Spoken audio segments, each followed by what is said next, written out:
और चलिए बात कर लेते हैं जेपीसी की। बैठक में हुए हंगामे के बाद सत्ता पक्ष और विपक्ष के बीच बिल को लेकर के चर्चा ने को देखते ही देखते हिंसक रूप इसने ले लिया। आखिर ऐसा क्या हुआ जो टीएमसी के सांसद ने बीजेपी के सांसद से बहस करते करते अपना आपा ही खो दिया और बीच बैठक में कांच की बोतल ही दे मारी। सांसद महोदय की यह हरकत ममता दीदी के गले की फांस बन गई है। रिपोर्ट देखिए।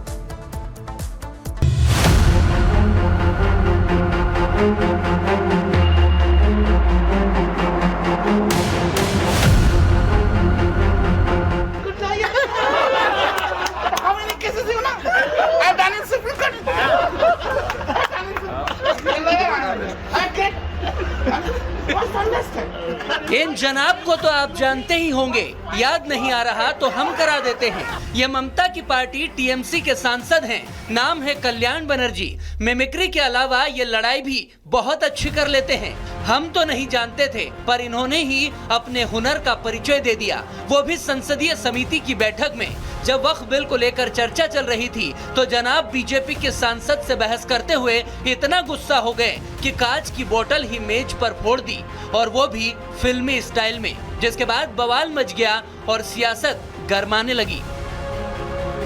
इसको रोक लगनी चाहिए, क्योंकि वक्फ के अंदर संशोधन करने से गरीबों का, मजलूमों का, बेवाओं का, अनाथों का भला होगा, परंतु ये चाहते हैं कि भड़काया जाए और इसको रोक लगाई जाए, और इसीलिए ये सब हिंसा पर भी उतर आए हैं। जेपीसी मीटिंग की अपनी एक गरिमा होती है और उसमें शामिल किसी भी सदस्य को या किसी भी विटनेस को कुछ भी बोलने का अधिकार नहीं होता है।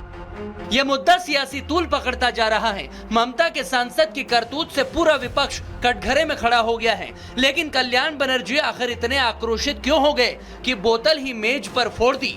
इसे समझ लीजिए। हुआ यूं कि वक्फ बिल पर चर्चा के लिए बैठक हो रही थी, वहां ओडिशा को लेकर एक प्रेजेंटेशन दिया जा रहा था। तभी कल्याण बनर्जी कुछ बोलने के लिए हाथ उठाते हैं। उन्हें बीजेपी के सांसद अभिषेक गंगोपाध्याय ने टोक दिया, तो फिर दोनों सांसदों के बीच में बहस शुरू हो गई। विवाद बढ़ा तो दोनों ओर से अपशब्दों का इस्तेमाल होने लगा। गुस्से में टीएमसी सांसद ने अपनी टेबल पर रखी बोतल वही फोड़ दी, जिससे उनके हाथ में चोट लगी और उसके बाद 4 टांके लगाने पड़े। जेपीसी के अध्यक्ष ने तो ये कहा है कि उन्हें बोतल से मारने की कोशिश हुई थी, लेकिन वो बाल बाल बच गए। जो देश को सेक्युलर कैरेक्टर को नॉन सेक्युलर करने की कोशिश कर रहे हैं, उनका विरुद्ध में मेरा लड़ाई जारी रहेगा। मैं रोज सुबह 11 बजे से शाम को 5 बजे 6 बजे तक बैठक करता हूँ। ये पहली बार वो मेरे ऊपर अपने गुनाहों को छिपाने के लिए आरोप लगा रहे हैं। मैं किसी को बोलने का अवसर देता हूँ, बार बार अवसर देता हूँ। एक बोतल तोड़ करके मारने की कोशिश चेयर के ऊपर हुई, जिस तरह से उन्होंने फेंका, तो ईश्वर की कृपा से मैं बच गया। क्या चेयरमैन पर बोतल फेंकना चाहते थे कल्याण बनर्जी? ये हैरान करने वाला है। उनके इस रवैये के बाद हंगामा मचा तो बैठक को रोकना पड़ा। इसके बाद बनर्जी को 1 दिन के लिए सस्पेंड कर दिया। वो अगली बैठक में अब शामिल नहीं हो सकेंगे। वैसे आपको ये बता दें कि आपस में भिड़ने वाले टीएमसी के सांसद कल्याण बनर्जी और बीजेपी के सांसद अभिषेक गंगोपाध्याय दोनों ही बंगाल से आते हैं, फिर भी संवैधानिक बैठक में झड़प कर रहे हैं, अपशब्द बोल रहे हैं। ऐसे में सवाल ये है कि क्या जनता अपने सांसदों को लड़ाई झगड़े के लिए चुनती है या विकास के लिए? Bureau report, Republic Bharat. और बात बांग्लादेश की करते हैं। 4 महीने पहले बांग्लादेश में जो हालात थे, जो हिंसा हुए, जो झड़प हुए, वैसी तस्वीर एक बार फिर बांग्लादेश में देखने को मिल रही है। लेकिन इस बार ये सब हो रहा है वहां के राष्ट्रपति के खिलाफ। क्यों हो रहा है? उनके एक बयान की वजह से। क्या था वो बयान, इस रिपोर्ट के जरिए आपको बताते हैं।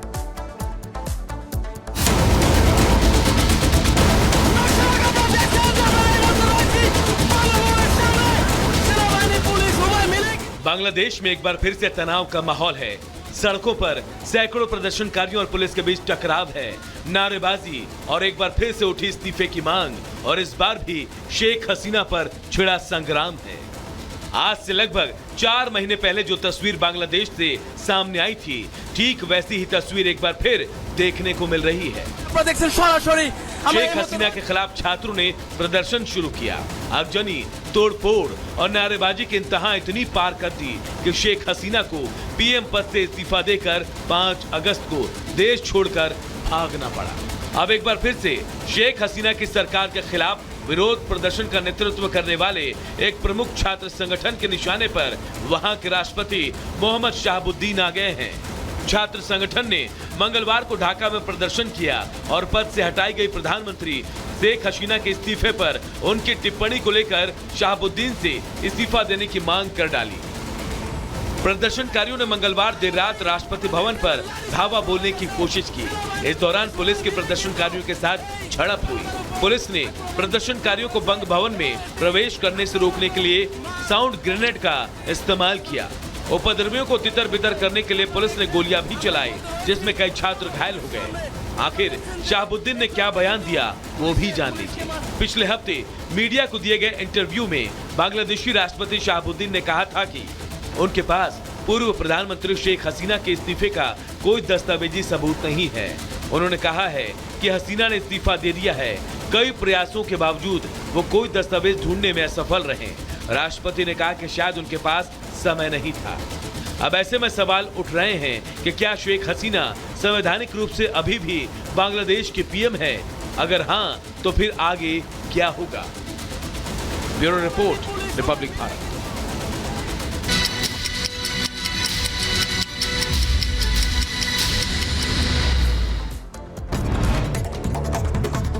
कर्नाटक के बेंगलुरु में निर्माणाधीन इमारत ढहने से बड़ा हादसे में एक शख्स की मौत, 20 लोगों के फंसे होने की आशंका। मौके पर राहत बचाव काम जारी। यूपी के जौनपुर में बॉयलर फटने से बड़ा हादसे में महिला की दर्दनाक मौत। धमाका इतना तेज था कि 300 मीटर दूर तक एक महिला की गंभीर रूप से वो घायल हो गए। 300 मीटर दूर से। यूपी के नोएडा में रफ्तार का कहर, बेकाबू पिकअप ने वैन ने महिला को मारी जोरदार टक्कर, मौके पर ही मौत, आरोपी फरार। सेक्टर 39 में हुई घटना। लखनऊ में पुलिस और बदमाशों के बीच मुठभेड़, जवाबी कार्रवाई में बदमाश कमलेश तिवारी के पैर में लगे गोली, एक तमंचा और कारतूस बरामद। मुजफ्फरनगर में पुलिस और बदमाशों के बीच मुठभेड़, जवाबी कार्रवाई में 2 लुटेरों के पैर में लगी गोली। महिला से दिन दहाड़े लूटी थी चेन, लुटेरों से 2 तमंचे, बाइक, सोने की चेन भी बरामद। तमिलनाडु के मदुरई में चेन स्नैचिंग की खौफनाक वारदात, बाइक सवार बदमाशों ने चेन स्नैचिंग की कोशिश में महिला को कई मीटर तक घसीटा, सीसीटीवी कैमरे में कैद हुई पूरी घटना। दिल्ली के विवेक विहार में लूट की वारदात की हैरान कर देने वाली तस्वीर आई सामने। लुटेरों ने एक स्कूटी सवार से रास्ता पूछने के बहाने चाकू दिखाकर छीन ली चेन। गुजरात के गांधीनगर में नकली जज पकड़ा गया। विवादित मामले की अपनी अदालत में करता था सुनवाई, फर्जी जज बनकर 100 करोड़ की जमीन भी हड़पी। यूपी के मिर्जापुर में पुलिस ने 4 हाई प्रोफाइल चोर को पकड़ा, कार समेत 35 लाख का सामान बरामद। हवाई जहाज से मुंबई जाते थे चोरी करने, कार से बंद घरों की रेकी करने के बाद करते थे चोरी। दिल्ली की जामिया मिलिया इस्लामिया यूनिवर्सिटी में 2 गुटों में टकराव, दिवाली पूर्व कार्यक्रम के विरोध में लगे फिलिस्तीन जिंदाबाद और अल्लाहू अकबर के नारे, हंगामे के बाद भारी पुलिस बल तैनात। यूपी के गाजियाबाद में अवैध पटाखों पर पुलिस ने एक्शन लिया। गाजियाबाद में पुलिस ने छापेमारी के दौरान 50 लाख के पटाखे जब्त किए।